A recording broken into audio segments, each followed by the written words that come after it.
What's up? Hey, hello everyone. Wow, so we are back going to be talking about Survivor Season 34, Episode 11.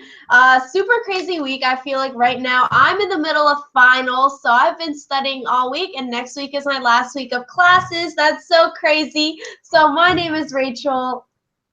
And I'm Alyssa, and I still have another week of classes before I get to do finals, so I'm a little upset that Rachel's already getting done with school, because I want to be done. Like throwback Alyssa to last season, we were both in finals week when Adam was crowned the sole survivor. So I'm like, wow, what a throwback to this time. This season's ending and we are ending school. Wow. Yeah, it's really crazy.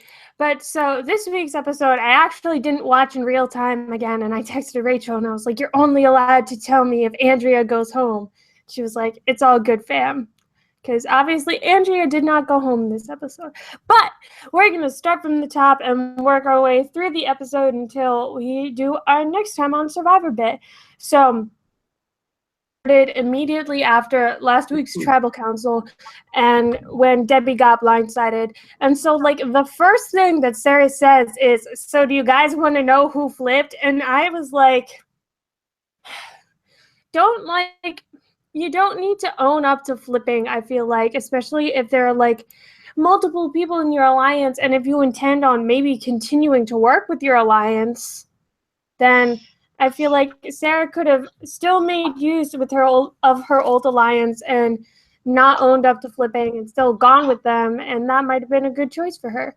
I just feel like owning up to flipping just feels kind of like being gross.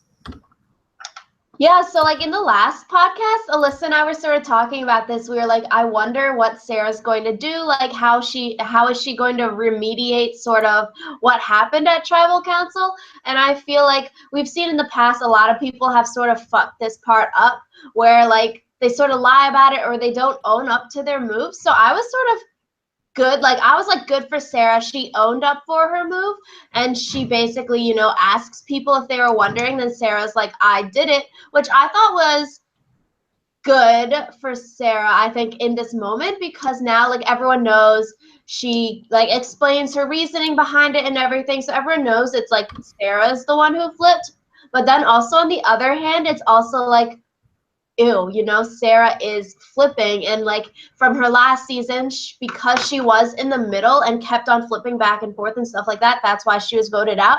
So I feel like it's sort of dangerous waters to put yourself out there like that. But then, on the other hand, it does show that you are sort of loyal to an extent.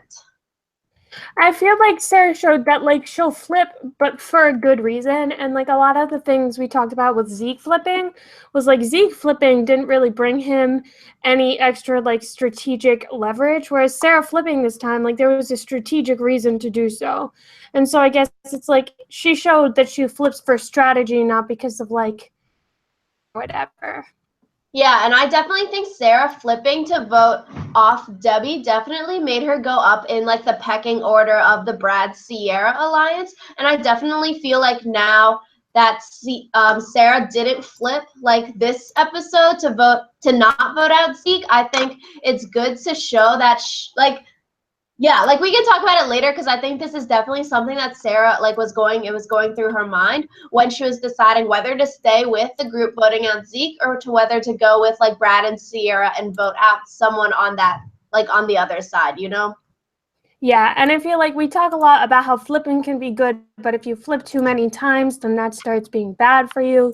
And so, like you said, we can talk about it later, but flipping definitely has to be more of a calculated move. And I feel like Sarah's definitely these calculations than she was last season, or at least she's paying attention to her own gut more than she did last season.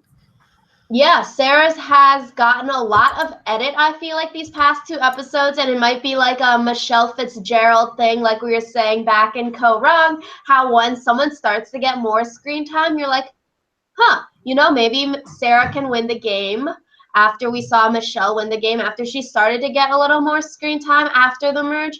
So I think that'd be definitely something to look out for in the next few episodes, to see like what Sarah's doing, like how she going, and I definitely feel like Sarah could potentially make it to the end. I feel like she has multiple people that would want to take her final 5, final 3 that we've seen so far. So I think it's good for Sarah right now. I feel like she's in a pretty good spot. Like Sarah's definitely in a good spot, and I feel like everything is kind of like setting her up to win. Like I feel like she's been getting a pretty good edit, and she's made some strong strategic moves. So Sarah is definitely a person who's like under at this point. Yeah, back to the flipper thing real quick. Dan Foley's like quote, "Flippers never win." I don't think that's true, obviously. I feel like we were saying with the whole Sarah thing, it's definitely has to be strategic flipping. Tony did it. And I think speaking of that, if Sarah does win, that would be super like interesting because like her juxtaposition kind of foil is Tony, and then so Sarah would win, and I think it's like the Jeremy win after Natalie won, like that sort of thing. It's sort of cute, but yeah. Yeah. So moving on to the reward challenge, as you see once again, the puzzle is the great equalizer. Literally, I don't know, Jeff is like, literally any phrase could be this puzzle, and this is, I guess, like a 30 pieces, 30 letters. It's very hard to find the correct word, and obviously like everyone is smart trying to go for the 11-letter word at first, because once you get one word down, then it's easier to like figure out the rest of the words. So like after 50 minutes in, then Jeff's clues started to become like super obvious. He kept saying like, you guys are changing the game, like things are changing, like stuff like that. And I was like, damn, they really wanted to speed shit up so the puzzle doesn't go on for hours. I mean, like, I feel like the clues weren't that obvious. Like you said, changing the game, but it still is a little bit of a leap to go from changing to reinventing. Like, he definitely did want to speed things up, but I would argue that it was not an obvious clue. Yeah, definitely. But I don't know. I feel like Andrea for. Yeah, I definitely feel like the takeaway from this puzzle is once you've been doing it for such a long time and Jeff starts to talk again or like talk throughout, you definitely want to pay attention to what Jeff is saying, because that could definitely like help you think or like try to spurt your memory into think of the word that would be like that longest word or something like that. Yeah, good on Andrea for being the one to figure out the word reinventing. I heard after the reward challenge, someone was like, "Oh, good job, man, Zeke." And I was like, Zeke didn't do the hard part. Because the 11-letter word really was the hard part. Because, like, you're reducing the pool of letters that you have by, like, 30%. A little over 33%, actually. But so I feel like as to why Zeke might have gotten credit for that reward challenge win, when really everything fell into place after Andrea did the reinventing thing. Yeah, that was also like weird. I feel like it sort of reminded me of when Haley thought of like the metamorphosis puzzle a few challenges ago. Then everyone was like, yay, good job, Haley. Except this time, no one was like, yay, good job, Andrea. And also, this reward challenge reminded me a lot of the white collar, no collar, blue collar, the all the fixins puzzle that lasted such a long time and nobody could get it also. Yeah, but then speaking of Zeke, on the actual reward, I feel like Zeke ended up accidentally doing something that was like not so great for him, and that was like openly bonding with Brad, because I feel like when you have people like who like are watching you and are already suspicious of you, like showing that you have connections with the other alliance is not the best thing to be doing. Yeah, I definitely feel like doing that on the reward was sort of like maybe the nail or the nail in the coffin for Zeke, because I feel like it sort of reminded me of the whole Chris and Zeke bonding over the Oklahoma things last season. And so we see Brad and Zeke bond over sports. And I feel like Andrea, we see her having like the confessionals there. Like she's already wary of Zeke, you know. This just sort of adds to the next level of like, this is why we should vote Zeke out. He has these connections. And if everyone likes Brad more than like Zeke or more than the other person that you want to vote out, like you're going to vote out the more sketchy person over the one who might be sketchy like Brad, but he's more likable than Zeke is, you know? So I feel like definitely sort of Brad and Zeke bonding over sports. Like it's good for Brad and Zeke having maybe another segue, another way to go and like who to go with an alliance with. But I think because, I mean, you definitely can't tell when it's happening, but like the numbers are going to fall into place to vote Zeke out potentially. That is just, I don't know. You sort of, you don't want to do it on reward. You want to do it in private, I feel like. Yeah. But so the reward, I feel like it was good for them to like be able to eat a lot of food. I was kind of surprised that they didn't show like their reaction to like sleeping in a real bed, just because I feel like that was the part of the reward challenge so like more people were excited about. So I feel like it was kind of weird that they focused so much on the food and not on the bed.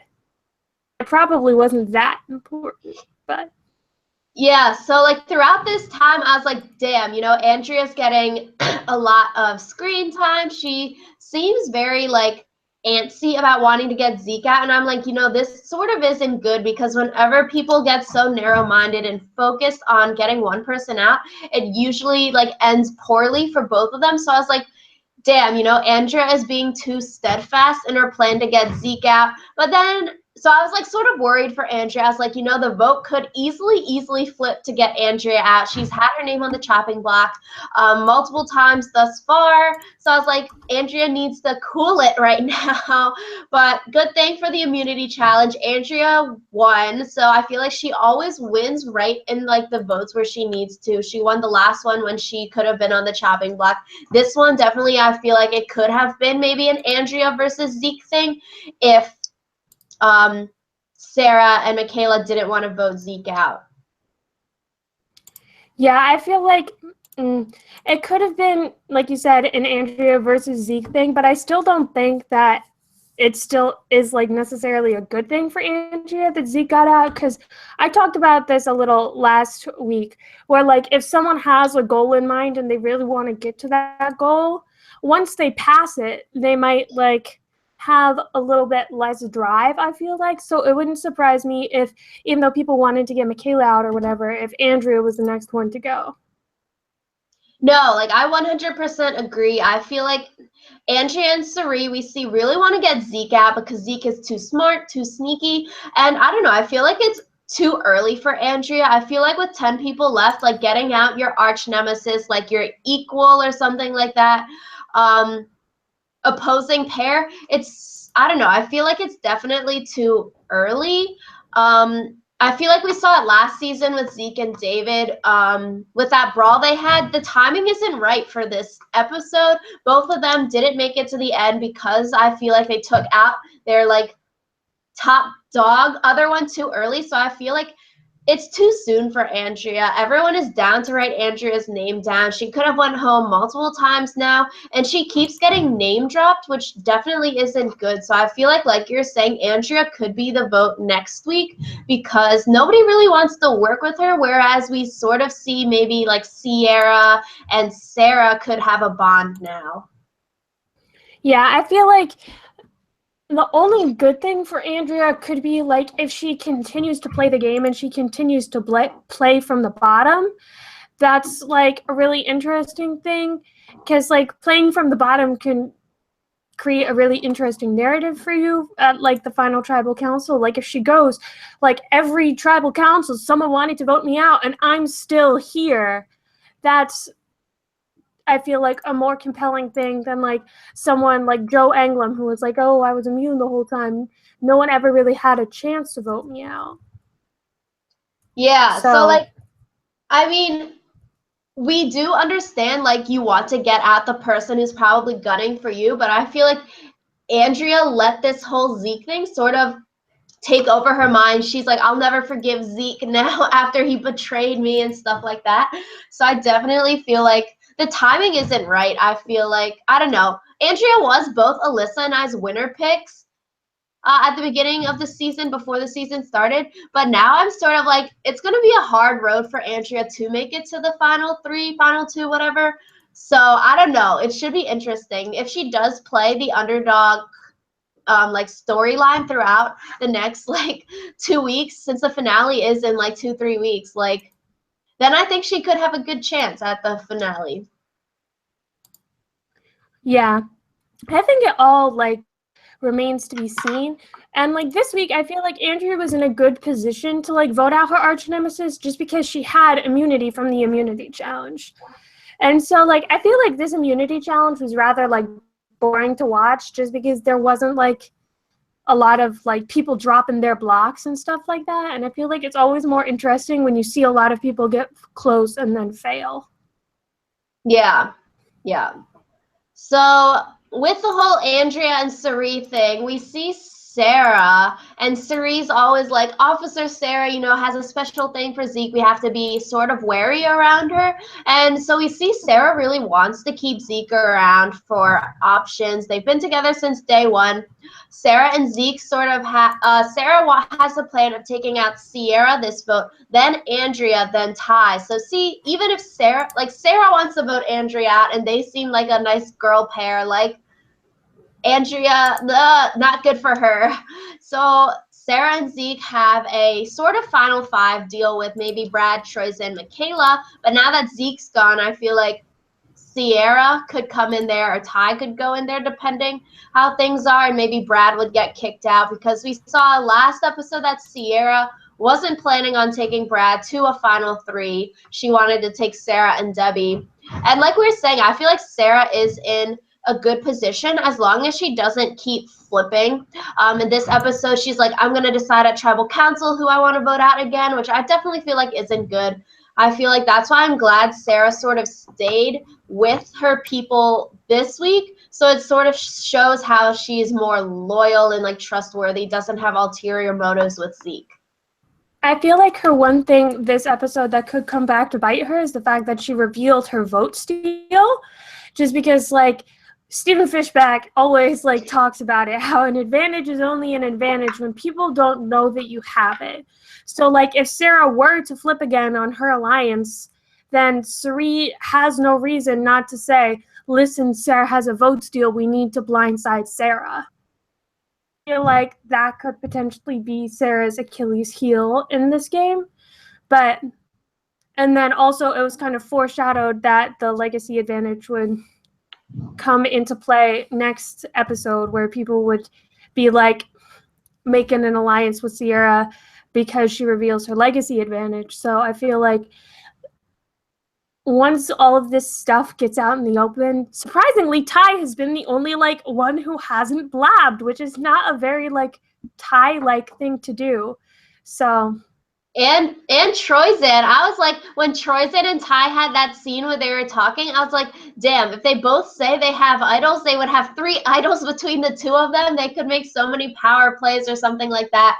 But yeah, Sarah tells Cirie like about the steal vote to maybe, like try to bring Cirie closer to her. But then I feel like she sort of is stuck with Cirie now, because that's a huge secret. Like you were saying, once other people know, they're going to want to put votes on you to try to like flush the advantage, to get rid of the advantage, things like that.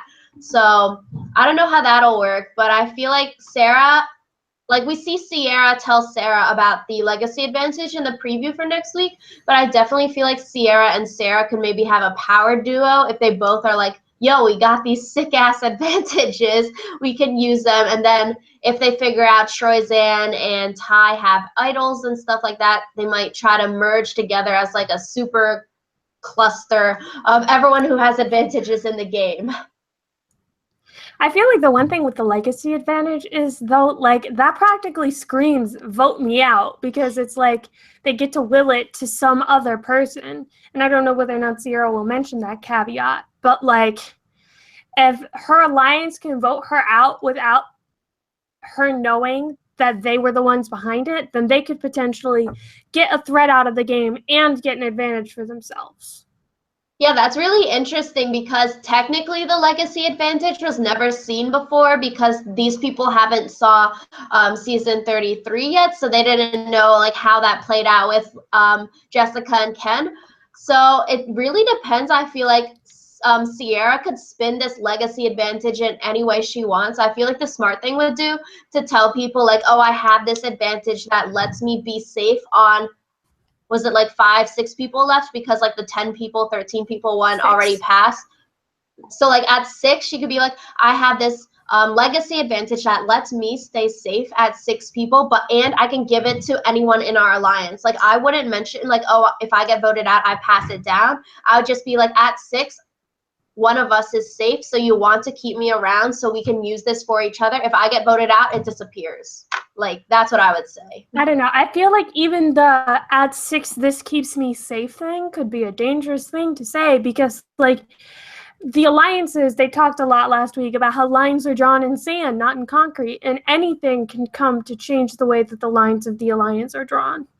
And so I feel like the power to be immune like at the final 6 willingly is just like a stupid thing to do because then it's like the chances that you're going to be the one to get voted out are even higher. That's also true. I feel like definitely sharing secrets, sharing all these things. Sierra and Sarah would like really have to trust each other on this, hoping that someone doesn't blabber, hoping that Sarah doesn't want to vote Sierra out now because she is going to be safe at the final 6. But I feel like if Sierra is able to sort of spin it in a way that it's like, I want to play it for someone in our alliance, then maybe it's like, oh, let's keep Sierra around for final 6 because Sierra says she'll play it for me. But like even then, people can lie, take back their words, stuff like that, about playing it for you, playing it for someone else in the alliance. Yeah. So I think So that next time when we see how this whole thing plays out, it's going to be really interesting because it could turn into kind of like an advantage clusterfuck like we were talking about earlier, which raises the question that you guys can feel free to answer down in the comments. Do you think that they're giving too many advantages this season and they're hiding too many idols? Do you think that this game would be better played with fewer handicaps and stuff like that? So answer that down below. yeah, like I was really nervous this episode. I was like, maybe we could see some idols being played at Tribal Council. Like that would make things super interesting. But like right before Tribal, we see Sarah and Michaela talking, and they're like, I'm not down to vote Zeke out. But on the other hand, they don't want to be annoying about not wanting to vote Zeke out because you don't want your alliance members to be like, what the hell is up, y'all? Like, why don't you want to vote Zeke out? And like Sarah and Michaela don't think it's a smart move. They both want to stay with Zeke, but then like going to a 5-4, like Michaela was saying, is super risky. And I feel like this episode is when we actually got some strategy talk from Michaela because previously we haven't really seen any of that. She's been perceived as like the annoying one on the tribe, always like throwing fits, eating all the food, stuff like that. So I think it's good Michaela actually has gotten some screen time that revolves around strategy. But I don't know, like I guess Sarah and Michaela voted Zeke out because, they didn't want to stir the pot too much with everyone. Yeah, it's dangerous to show that you're loyal to like one individual above your alliance just because then that gets into the like power couple sort of territory. Even if you're not like a power couple, showing that you're loyal to a person above your alliance isn't good. So Yeah, I guess like wherever the tide is going, sometimes you just have to follow it. yeah. Yeah, so Tribal Council, Debbie, as usual, throws like a freaking fit when Sarah's like, I was the one who flipped. Debbie gives her the middle fingers, and I'm like, this is why this girl won't ever win Survivor, like SMH. And then at the end of Tribal, when Haley was like, game changers, and then Debbie's like, idiots, I'm like, oh my God, I don't want to see Debbie ever on my screen. Well, she said in her Ponderosa video that she's not interested in coming back to Survivor, so I don't think that that's going to be a problem for you. But I feel like Debbie's reaction at the add a little who she'll vote for the final, because we're like predicting maybe Sarah winner, question mark. But I don't feel like Debbie would be able to put her emotions aside to be able to vote for Sarah, even if Sarah was the superior player. Debbie, in co-wrong, she voted Michelle, right? Michelle, Yeah, yes. and then Nick voted Aubrey. Which was really confusing for both of us. Yeah, that's what it was. Yeah. But I don't know. During tribal, I feel like the majority was really good at faking it. They were like, we're going to stay 6 strong now. So after the vote, Sierra and Ty's faces were like, holy crap. And I was like, what if Ty got voted out with 2 idols? That would be like a James 2.0. It'd be sort of interesting. I don't know. Ty must have been super confident that it would be Sierra. But like even if they split the votes, I feel like Ty could have ended up in the majority of those votes because Sierra, Troyes, and Brad put their votes on Ty, trying to like sway the majority in Ty's favor to be voted out. So I wonder if Ty would be like low-key angry that the rest 3 of his alliance members voted for him, because even though Ty voted Sierra, like the other 3 voted Ty, so it sort of shows that Ty's on the bottom of that threesome. Yeah. So I think that'll also be another dynamic that might get a chance to be explored next time. I'm not sure if it will be, just because of all the other stuff that they seem to have like ready in the wings. I think next week's episode is going to be really interesting. I'm going to be able to watch it in real time this time, so I won't accidentally get spoiled, which is good. Yeah. I mean, I think just rounding out tribal council, we see Michaela crying at the end. And at first I was like really confused because I was like, did Michaela not vote for Zeke? And then watching them actually hold up like the cards, we see that Michaela and Sarah both voted for Zeke. And I feel like, I don't know, with the whole Michaela getting strategy talk and Michaela showing emotion, I think it's good for her in the game, maybe showing that she's not so like stoic, not so as annoying as everyone perceives her to be. But I don't know, I feel like it definitely shows how much Michaela and Zeke were friends like behind the scenes, because we definitely didn't see them being so friendly buddy on screen. Yeah, but I feel like a lot of that is like what the editors choose to show us and stuff like that. And we've kind of touched on how editing can bias us in Survivor before. I think that's really interesting. Yeah, I don't know. I definitely feel like some people's Survivor strategy is to not like in confessionals not give too much, so you're like also playing the producers and stuff like that. And I don't know, I feel like that's a really interesting strategy, because when the producers sort of know like what your plan is, then you can see in tribal council Jeff sort of asks those leading questions to try to get those kind of answers that you've told in your confessionals out of you at tribal council. So it'd be definitely an interesting strategy to like totally lie in all your confessionals and like say all this random ass things, because then nobody will be actually on to like what your plans are deep down. Yeah, but I feel like that's also like really difficult because you already have to hold so many different stories in your head. Like the story that you're telling your alliance members, the story you're telling the people who aren't in your alliance. I feel like adding another ball to juggle, like trying to lie to the producers too, would just be insanity. Yeah, like, I don't know, just even confessionals would be really good cathartic release. I feel like, to be like, this is a third party that isn't judging me in whatever ways. So yeah, next time on Survivor, in the previews, we see maybe a 5-some new alliance happening with Ty, Troyes, and Sierra, Michaela, and Sarah. And I'd be really down for this 5-some. So 9 people left, you only really need like 5 or 6 in there. And like with this 5, you have 4 people with idols or advantages. Like that would be the freaking OP alliance. I feel like Brad would probably vote with this group, be sort of maybe on the outside, be one of the first ones voted out, because nobody really wants to go to final tribal with Brad.